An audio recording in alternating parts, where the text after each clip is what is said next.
What people don't understand this time, and it's very difficult for them, especially at the level of CNN and MSDNC and Joe and Mika and Meager and Zika and Shrika and all these other people,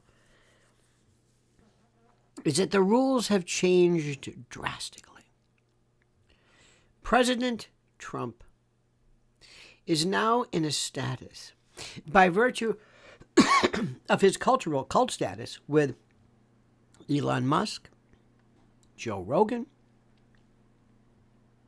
the absolute, the likes of Tucker Carlson and Tulsi Gabbard. And there's a youth contingent, but a hip contingent.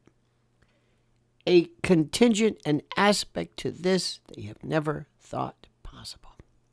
They've never seen this. Do you understand what I'm saying? This has never occurred before. The closest maybe was Bill Clinton appeared on Montel Williams. Played the saxophone.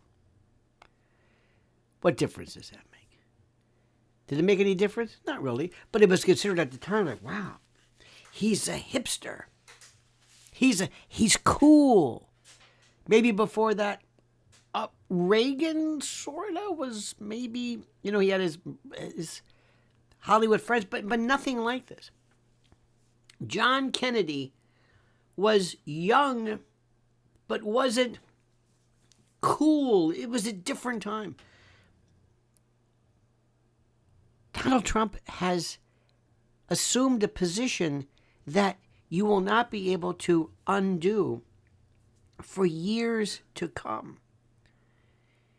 And what you're seeing is this floundering, disastrous, horrible, this Hindenburg of a disaster called, sad to say, this world of, I guess you might want to call it just frankly, this horrible world of mainstream heritage media.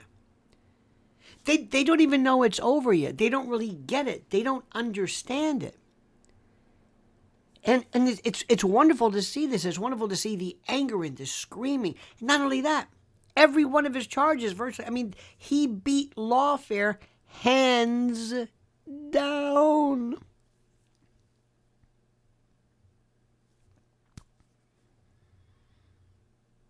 Incredible. I don't think and when I say this to people, especially those friends of mine who were Democrats, and they think that I'm just overdoing it, that I'm overplaying this. They think that I'm making too much out of this, that I'm exaggerating. Oh, no.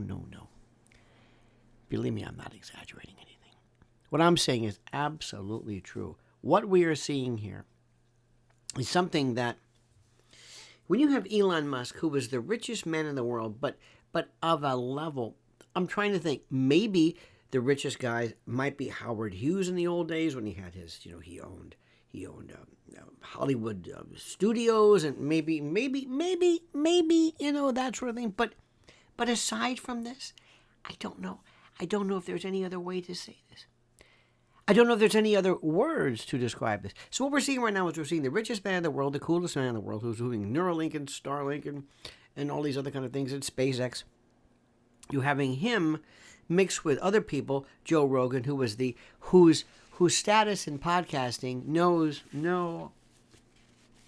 It might be, Johnny Carson. Again, there's no status like this.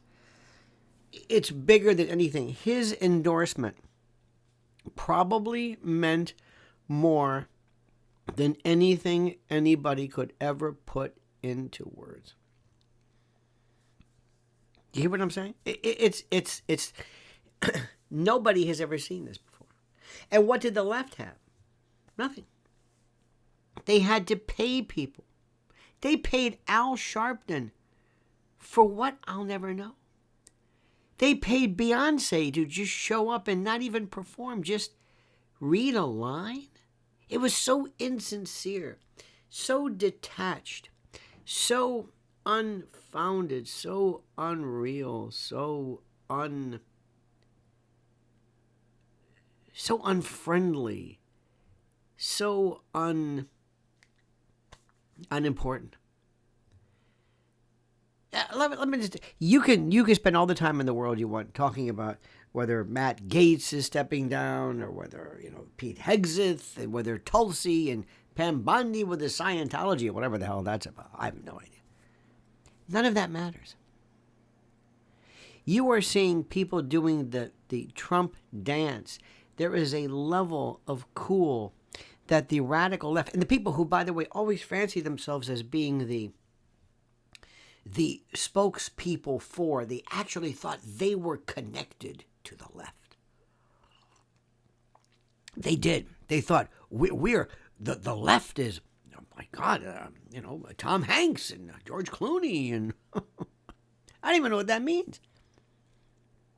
Beyonce, Lizzo. What? This is different. Pay close attention. You're going to be seeing something right now. Historians will be looking back at what's happening and what he did regarding destroying lawfare. And don't be surprised if this doesn't inure to the benefit of Diddy.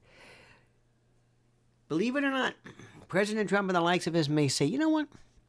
We think one of the reasons, Diddy, that they came after you was because of the fact that you yourself was a victim of lawfare. That you yourself were caught in the crosshairs of this.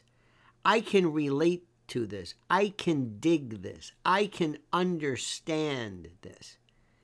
Don't be surprised if President Trump doesn't one day do something which is very, very, how do I say this? It's going to be very careful, especially with the levels of charges. But if Diddy continues to be perceived as being the victim of some kind of fed, weird, leftist witch hunt, don't be surprised. And don't be surprised if President Trump is not pardoned by Biden. And don't be surprised if ultimately they commute his sentence regarding his state charges, because the people who brought those charges were Biden's DOJ. It was Colangelo. It wasn't Alvin Bragg. So Kathy Hochul will just follow orders. Does this make sense to you? Pay attention, my friends. Pay attention. Subscribe to the channel. Like this video. And comment as you see fit.